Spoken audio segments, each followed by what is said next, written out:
game, guys. Oo, astig natin, no? Siyempre naman. Ay, yun nga pala. Kamusta naman yung tutoring services mo, Raya? Ayos lang. Madami pa rin naman na lumalapit na estudyante sa amin. Masaya siguro magturo ng mga bata, no? Helper lang naman ako, pero oo, masaya. Siguro, pwede ko kayo imbitahin para sama-sama tayo magturo. Yeah! Naku! Wag niyo na ako ilapit sa classroom. Baka matakot pa sa akin yung mga bata. Kung sa'yo palang matatakot, ano pa kaya sa akin? You know, doctor kasi mama ko. Sige ha, i-injectionahan ko kayo kapag hindi na masagot. Talaga ba? Breaking news! Ayon sa pahayag ng Yorme na si Isko Moreno, suspendido ang mga klase sa Manila dahil sa pagdating ng COVID-19 virus. Sinasabihan ng lahat na mag-ingat at gawing protektado ang sarili mula sa virus.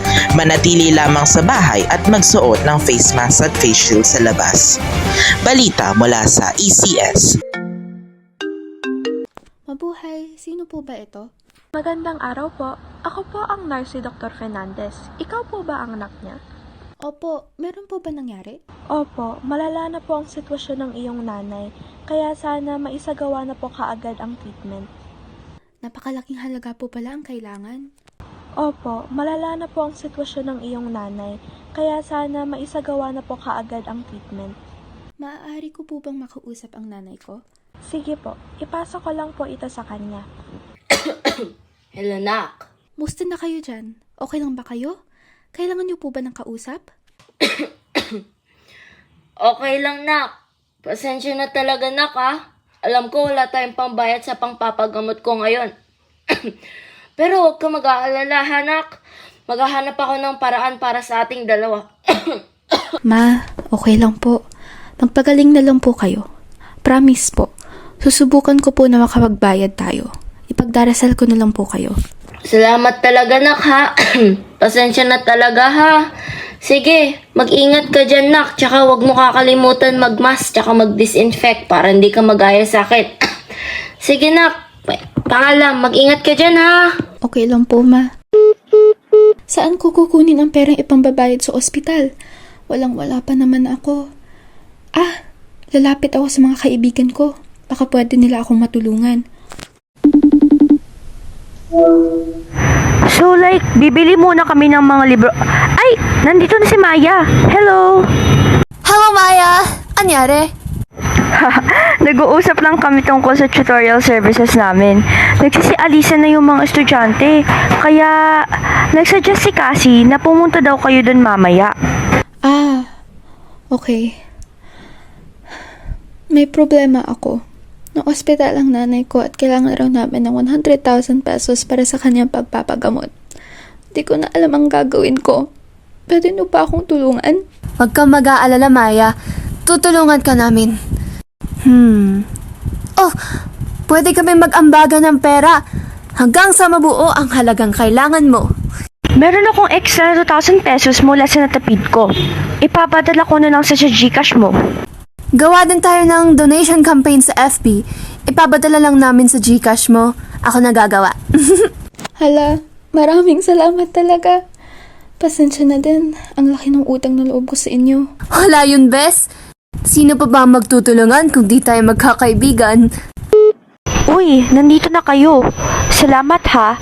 Di ko talaga alam kung paano namin itutuloy yung mga tutoring services namin. 7 o'clock na pala. Ay, diba at this time may mga estudyante?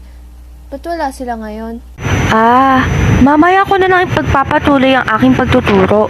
Kaunti lang kasi ngayon yung mga pumupunta para sa tutoring services ng nanay ko. Kaunti na lang kasi lumalabas dahil, alam mo na, COVID. Natatakot silang mahabaan kaya konti na lang talaga pumupunta dito para magpa-tutor. Gusto nyo ba akong tulungan? Yes, may naisip si Maya. Talaga? Ano yun? Pwede ka siguro gumawa ng YouTube channel para sa tutoring. Marami may video doon na educational. Kaya pwede ka rin siguro gumawa. Oo nga no. Grabe, thank you. Gusto nyo bang tumulong? Siyempre. Maraming salamat sa lahat sa pagdamay sa akin sa mga hinaharap ko ngayon. Sa wakas, meron na ulit akong mga estudyanteng tinuturuan. Uy, seryoso? Pwede rin ba paturo rin sa math? Sige ba? Sabi mo eh. Maraming salamat din sa inyo. Nakaalis ng nanay ko sa ospital. Okay lang yan. Magkaibigan naman tayo eh. Kaya kahit ano pa ang kailangan mo, huwag kang mahihiyang magtanong sa akin, ha? Bakit? Tcharan! So, nagtulungan kami ni Maya at ng pamilya niya. So, ito. Iyan, ang community pantry na ginawa namin. Para makatulong naman kami kahit papaano. Oo, mga iha, ang gagaling nyo talaga. Mga iha, siguro marami kayong matutulungan. Oo naman, ma. Isa pa. Bilang pasasalamat, alam kong ang dami mo nang naitulong sa amin. Kaya eto. OMG, thank you! Ito, Maya, ibibigay ko rin ito sa'yo dahil ikaw rin ang tumulong sa amin sa mahirap na panahong ito. Mga kaibigan talaga kayong tunay.